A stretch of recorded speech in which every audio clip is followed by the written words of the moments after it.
இன்றைய இலக்கிய சுடரில் ஆழ்வார் அருளமுதம் உரை வழங்குகிறார் தமிழ்துறை இணை பேராசிரியர் ப. ஆனந்த விநாயகி அவர்கள்.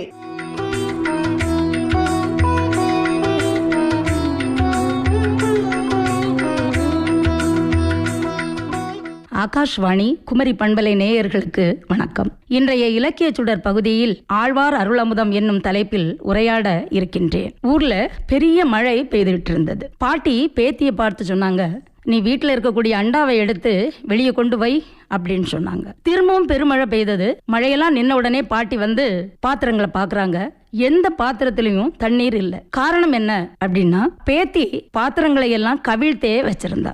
எப்படி கவிழ்ந்த பாத்திரத்தில் நீர் தங்காதோ அதே போன்று கவிழ்ந்த உள்ளத்திலும் இறை நினைவு தங்குவதில்லை என்று சொல்லுவாங்க. நம்முடைய தமிழ் இலக்கியங்களில் தொன்று தொட்டு இருந்து வரக்கூடிய ஒரு வழிபாடாக நாம் அறியப்படுவது திருமால் வழிபாடு. மாயோன் மேய காடுரை உலகமும் என்பது தொல்காப்பியருடைய கருத்து. அப்படி தொடர்ந்து வரக்கூடிய ஒரு வழிபாடாக நாம் நம்முடைய வைணவ வழிபாட்டை பார்த்து வருகிறோம், திருமால் வழிபாட்டை பார்த்து வருகிறோம். அந்த திருமால் வழிபாட்டில் ஆழ்ந்து கிடந்ததால் ஆழ்வார்கள் என்று அடியவர்கள் பலரை அழைக்கக்கூடிய ஒரு சூழல் உருவானது. அவர்கள் வைணவ நெறியில் ஆழங்கால் பட்டது மட்டுமன்றி திருமாலினுடைய கல்யாண குணங்களிலே ஆழ்ந்து கிடந்ததாலும் அவர்கள் ஆழ்வார்கள் எனப்பட்டார்கள் என்பதை நாம் அறிகிறோம். அப்படி ஆழங்கால் பட்டு வைணவ நெறியில் உய்வடைந்தவர்களாக 12 ஆழ்வார்களை நாம் பார்க்கிறோம். இந்த 12 ஆழ்வார்களை பற்றிய செய்தியை நாம் பார்க்கும் பொழுது பொய்கையாழ்வார், பூதத்தாழ்வார், பேயாழ்வார், பெரியாழ்வார், ஆண்டாள், திருமங்கையாழ்வார், திருமழிசையாழ்வார், குலசேகர ஆழ்வார், தொண்டர் அடிப்பொடி ஆழ்வார், திருப்பாணாழ்வார், மதுரகவி ஆழ்வார், நம்மாழ்வார் என்று 12 ஆழ்வார்களை நாம் பார்க்கிறோம்.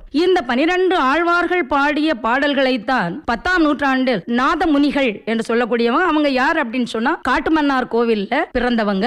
9ஆம் நூற்றாண்டில் பிறந்து, ஆனால் அவர் 10ஆம் நூற்றாண்டில் தான் அந்த 4000 திவ்ய பிரபந்தம் என்று சொல்லக்கூடிய தமிழ் வேதம், திராவிட வேதம் என்றெல்லாம் போற்றக்கூடிய இந்த ஆழ்வார்கள் பாடிய பாடல்களை தொகுத்தார் என்பது நம்முடைய இலக்கிய வரலாற்றின் வழி நமக்கு தெரிய வருகிறது. ஏன் நம்முடைய ஆழ்வார்கள் பாடிய பாடல்களை மட்டும் பாடல்கள் என்று சொல்லாமல் பாசுரம் என்று குறிப்பிடக்கூடிய ஒரு சூழல் உருவானது என்று பார்க்கும் பொழுது வேற ஒண்ணும் இல்ல. ஒரு பசு இருக்குது. அந்த பசு கன்றுக்குட்டி எங்கேயோ நிக்குது. கன்றுக்குட்டி என்ன செய்யுது? மா என்று அழைக்குது. அழைத்த உடனேயே என்ன ஆகும்? தாய் பசுவினுடைய மடியில இருந்து அப்படியே பாலமுது சுரக்குது. நம்முடைய தாய்மானவ சுவாமிகள் பாடும்போது, கண்டினுக்கு சேதா கனிந்து இரங்கல் போல் எனக்கு என்று இறங்குவாய் கருணை எம் தாய் பராபரமே என்று பாடுவார். ஏனென்றால் அந்த தாய்ப்பசு போன்றவன் இறைவன் என்று அவர் சுற்றுறதை நாம பார்க்கிறோம். அப்போ ஒரு தாய்ப்பசு கன்றுக்குட்டி அழைத்த அளவிலேயே தன்னுடைய மடியிலிருந்து பால் சுரப்பது போல் இறைவனாகிய திருமாலை நினைந்த உடனேயே ஆழ்வார்களுடைய உள்ளத்தில் இருந்து அப்படியே பாடல்கள் சுரந்தன. அதனால்தான் அவர்கள் பாடிய பாடல்களை மட்டும் பாசுரம் என்று அழைக்கக்கூடிய நிலை உருவானது. இப்படி அந்த ஆழ்வார்கள் பாடிய 4000 பாடல்களையும் நம்முடைய ஆதி ஆச்சாரியர் என்று அழைக்கப்படக்கூடிய நாதமுனிகள் தொகுத்து தந்ததனால்தான் இன்று நாம் 4000 திவ்ய பிரபந்தம் என்கின்ற ஒரு வைணவ இலக்கிய வகையை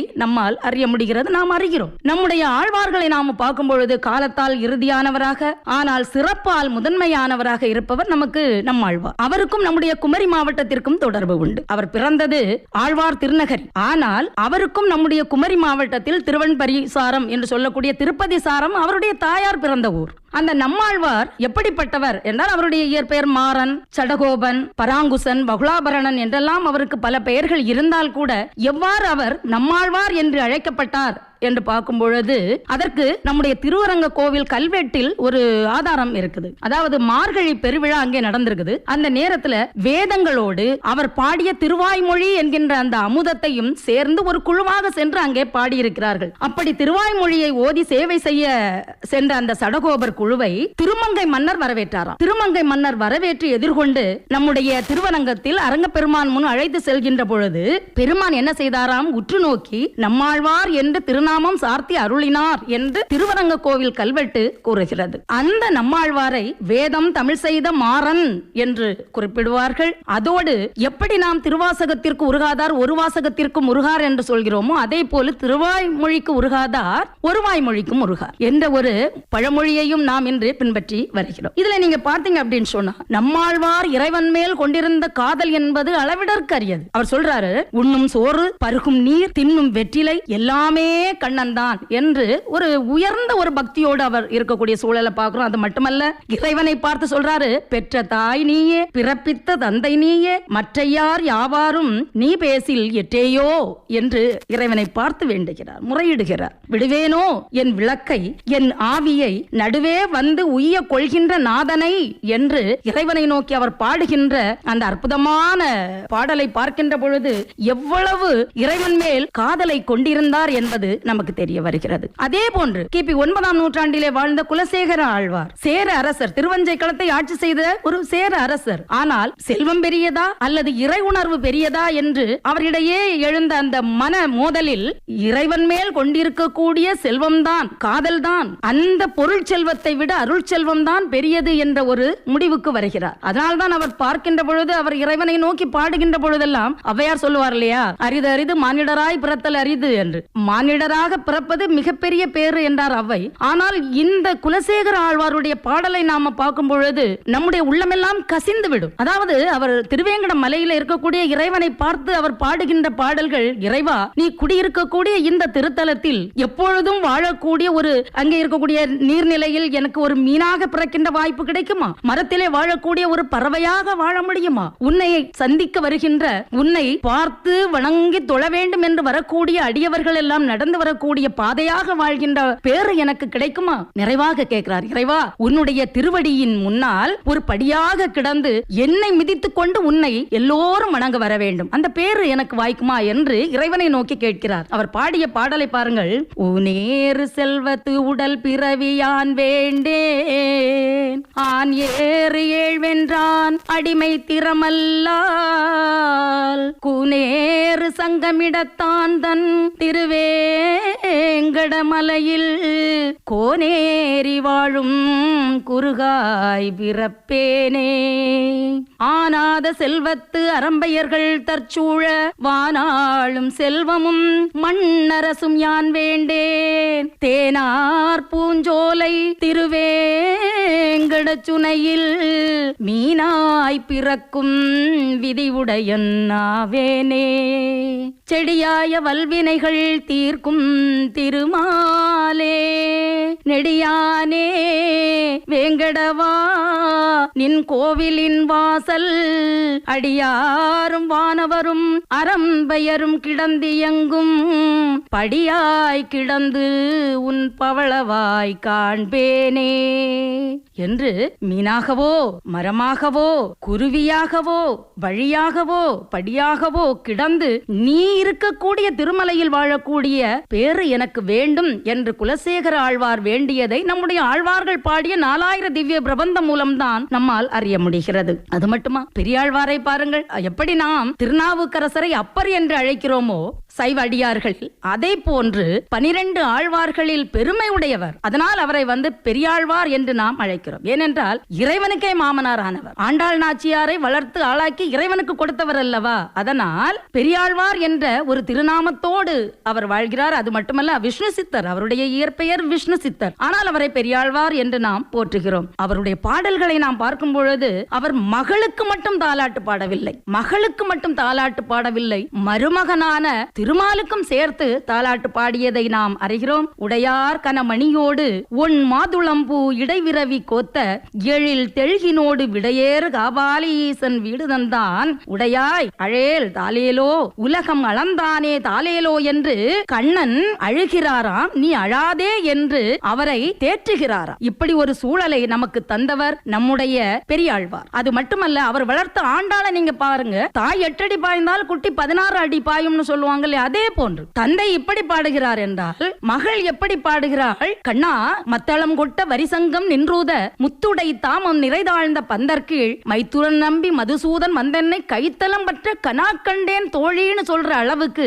ஆண்டாள் முன்னேறுகிறார். அது மட்டுமா, நாமெல்லாம் இந்த வாழ்க்கையை விரும்புகின்றவர்கள். பொன் பெரிது, பொருள் பெரிது, இந்த பதவி பெரிது என்றெல்லாம் நாம நினைக்கிறோம். ஆனால் அவர் என்ன சொல்றாரு அப்படின்னு சொன்னா, எற்றைக்கும் ஏழேழ் பிறவிக்கும் உந்தன்னோடு உற்றோமே ஆவோ ஆவோம் உனக்கே நாம் ஆட்செய்வோம் என்று போற்றுகிறார். இப்படி ஒரு அருமையான பக்தி உணர்வை நமக்கு ஆழ்வார்கள் தன்னுடைய பாசுரங்களில் தந்திருக்கின்றார்கள் என்பதை நாம் நினைக்கும் பொழுதே மிக மிக பெருமையாக இருக்கிறது. அதோடு திருமங்கை ஆழ்வாரை பற்றி நாம் இந்த இடத்துல பேசியாகணும். ஏன்னு சொன்னா, இறை வழிபாட்டுல நாயக நாயகி பாவம் என்ற ஒரு நிலை உண்டு. அதாவது இறைவனை தலைவனாகவும் நம்மை இறை அடியவர் என்ன நினைப்பாரு, தன்னை தலைவியாக நினைச்சுக்குவாங்க. அப்போ இறைவன் தலைவன், அடியவன் தலைவி, இதுதான் நாயக நாயகி பாவம். இதைத்தான் நாம் பொதுவா அடியார்களுடைய வாழ்க்கையில நம்ம பார்க்கிறோம். ஆனா திருமங்கை ஆழ்வார் ஒரு வேறுபாடு. என்ன வேறுபாடு அப்படின்னு சொன்னா, இவர் என்ன செய்யறாரு, இறைவனை பெண்ணாக்கிட்டார், இறைவனை தலைவி ஆக்குறார், தன்னை தலைவனாக்குகிறார். அந்த காதல் உணர்வை மேம்படுத்துவதற்காக இறைவனை தலைவியாக்கி தன்னை தலைவனாக்கி கொண்டு அவர் பாடக்கூடியது பார்த்தீங்கன்னு சொன்னா, நம்முடைய தமிழ் மரபுல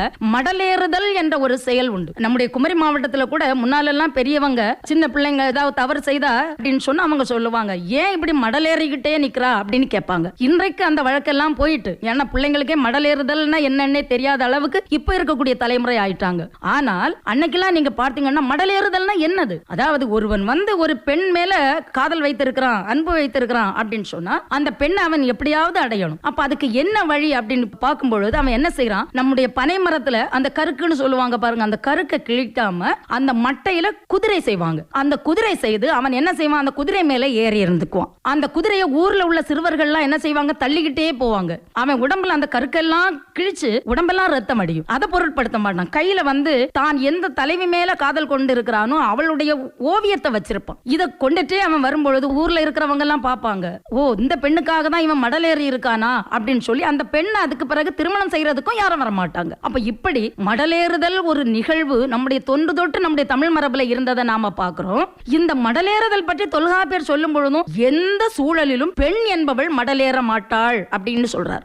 ஆனால் ஆண் மடலேறுவான். அப்ப ஆண் மடலேறுகின்ற பொழுது மான அவமானத்திற்கு எல்லாம் அச்சப்படாமல் எது எப்படியானாலும் பரவாயில்ல, இந்த பெண் மட்டும் நமக்கு கிடைக்கணும் அப்படின்னு நினைக்கக்கூடிய ஒரு ஆண்மகனை நம்ம மடலேறுதல் மூலமாக நாம அறிகிறோம். அதே நிலைக்கு இந்த திருமங்கை ஆழ்வார் ஆனதை நம்ம பார்க்கிறோம். அவர் என்ன செய்யறாருன்னா, அந்த இறைவன் தலைவியாச்சே, இவர் தன்னை தலைவனாக நினைச்சிட்டு இவர் மடலேறுறார், எப்படியாவது அந்த தலைவியை அடையணும் அப்படின்ட்டு. அவருடைய பாடல்களை நாம பார்க்கும் பொழுது, அத்தா அரியே என்று உன்னை அழைக்க பித்தா என்று பேசுகின்றார் பிறர் என்னை, முத்தே மணி மாணிக்கமே முளைக்கின்ற வித்தே உன்னை எங்கனம் நான் விடுகேனோ என்று அவர் அழுகிறார் இறைவனை நோக்கி. அப்ப அவங்க தான் இறைவன் மேல பற்று கொண்டவர்களா, அவர்கள் தான் திருமால் மீது பற்று கொண்டு திருமாலை வழிபட்டவர்களா, அதோட முடிஞ்சு போச்சுதா? இன்றைக்கும் இந்த வழிபாடு தொடர்ந்து வருகிறதே. கடந்த நூற்றாண்டுல வாழ்ந்த ஒரு 3 அறிஞர்கள், ஞானியர்கள் அப்படின்னு கூட நான் சொல்லுவேன். ஏன்னா 3 பேருமே மிகப்பெரிய அமுதத்தை தந்தவர்கள், அருள் அமுதத்தை தந்திருக்கிறார்கள்.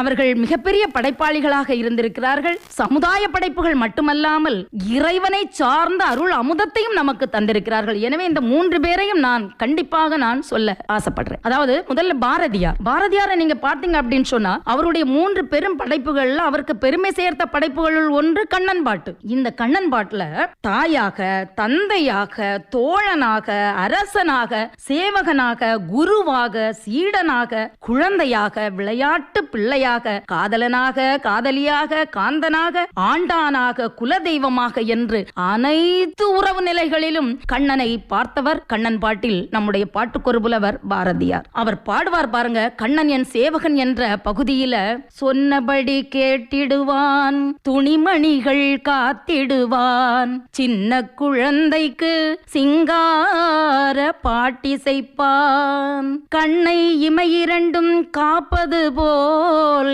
என் குடும்பம் வண்ணமுற காக்கின்றான், வாய்முணுத்தல் கண்டறியேன், கண்ணன் எங்கிருந்தோ வந்தான், இடைச்சாதி நான் என்றான் என்று கண்ணனை ஒரு சேவகனாக கண்டு ஒரு அமுதத்தை தந்திருக்கிறார் என்றால் அவரை ஆழ்வார் வரிசையில் அடக்கம் வேண்டியதுதானே நம்முடைய கடமை. அதன் பிறகு கவியரசர் கண்ணதாசன், அவர் என் உயிர் கண்ணா என்று சகலமும் கண்ணனாக கண்டவர். எல்லாமும் கண்ணன் தான், எங்கேயும் கண்ணன் தான், நல்லார்க்கே என்றும் நாயகனே கண்ணன் தான், கண்ணனை நான் நினைக்கின்றேன், கவலையெல்லாம் மறக்கின்றேன் என்று பாடிய பாடியவர் கவியரசர் கண்ணதாசன். கண்ணன் மேல் அளவில்லாத காதல் கொண்டவர் நம்முடைய கவியரசு கண்ணதாசன். அதுல கூட நீங்க பார்த்தீங்க அப்படின்னு சொன்னா அவரே சொல்லியிருக்கிறார். கவியரசு கண்ணதாசனே ஒரு இதுல என்ன சொல்றாரு அப்படின்னா, கண்ணனை பற்றி நம்முடைய தாய்மொழியில பாடல்கள் எழுதி இருக்கிறேன். எனக்கு ஒரு ஆசை வந்தது, நான் சமஸ்கிருத மொழியிலும் கண்ணனை பற்றி நான் பாட வேண்டும் என்று நினைச்சு சமஸ்கிருதம் நான் படிச்சேன். அதன் மூலம் நான் கண்ணனுக்காக ஒரு பாடல் நான் எழுதினேன்னு தான் அவர் எழுதிய பாடலை இப்ப நான் பாடுறேன் பாருங்க.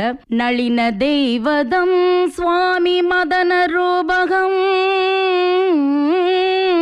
நாகநர்தனம் சுவாமி மானவஸ்திரம் பஞ்சசேவகம் சுவாமி பாஞ்சசன்னியம் கீதபோதகம் ஸ்ரீ கிருஷ்ண மந்திரம் அமரஜீவிதம் சுவாமி அமுதவாசகம் பதித பாவனம் சுவாமி பக்த சாதகம் என்று இந்த பாடலை அவர் எழுதி தந்திருக்கிறார் கிருஷ்ணகானத்தில். அது மட்டுமல்ல, அவருடைய கடைசி ஆசை எதுவாக இருந்தது என்ற கேள்விக்கு ஐயா ராமக்கண்ணப்பன் அவர்கள் சொன்னது, அவருடைய ஆசையே பெருமான் குடிகொண்டிருக்கக்கூடிய 108 திவ்ய தேசங்களுக்கும் சென்று மங்களாசாசனம் பாட வேண்டும் என்று சொன்னார் அம்மா. அதுதான் அவருக்கு நிறைவேறாத ஆசையாக சென்றது என்று சொன்னார். இப்படி ஆழ்வார்கள் என்பவர்கள் இறைவன் மேல் ஆழ்ந்து கிடந்ததால் தான் ஆழ்வார்கள் எனப்பட்டார்கள் என்று நான் முதல்லேயே சொன்னது போல, இறைவனை மட்டும் அவர்கள் நேசிக்கவில்லை, தமிழையும் நேசித்து தமிழில் இறைவனை பற்றி அமுதம் போன்ற பாக்களை தர வேண்டும் என்ற உத்வேகத்தோடு பாடல் அமுதை தந்தவர்கள். அவர்கள் நின்ற வழியில் இன்று எத்தனையோ அடியவர்கள் இறைவனை நோக்கி பாடல் புனைந்து கொண்டிருக்கக்கூடிய ஒரு சூழலை நாம பார்க்கிறோம். இவ்வளவு நேரமும் அந்த ஆழ்வார்கள் அருளி செய்த அந்த 4000 திவ்ய பிரபந்தம் என்கின்ற அந்த அமுதிலிருந்து ஒரு சில அமுத துளிகளை மட்டும் உங்களோடு நான் பகிர்ந்திருக்கிறேன். வாய்ப்பிற்கு நன்றி. மீண்டும் உங்களை சந்திக்கின்ற வரை உங்களிடமிருந்து விடைபெறுகிறேன். நன்றி, வணக்கம். இதுவரை இலக்கிய சுடரில் ஆழ்வார் அருளமுதம் கேட்டீர்கள். உரை வழங்கியவர் தமிழ்துறை இணை பேராசிரியர் பா. ஆனந்த விநாயகி அவர்கள்.